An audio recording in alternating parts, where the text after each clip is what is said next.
ঠাকুর বলছেন, একটা নুনের পুতুল সমুদ্র মাপতে গেছিল। সমুদ্রে যেই নেমেছে অমনি গলে মিশে গেল। তখন খবর কি দেবে? ঠাকুর বলছেন পূর্ণ জ্ঞানের লক্ষণ। পূর্ণ জ্ঞান হলে মানুষ চুপ হয়ে যায়। তখন আমিরূপ নুনের পুতুল সচ্চিদানন্দরূপ সাগরে গলে এক হয়ে যায়। আর একটুও ভেদ বুদ্ধি থাকে না।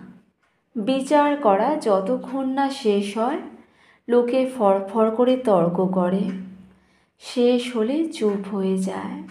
কলসি পূর্ণ হলে, কলসির জল পুকুরের জল এক হলে আর শব্দ থাকে না।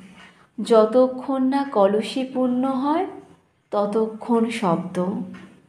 আগেকার লোক বলতো, কালা পানিতে জাহাজ গেলে ফেরে না।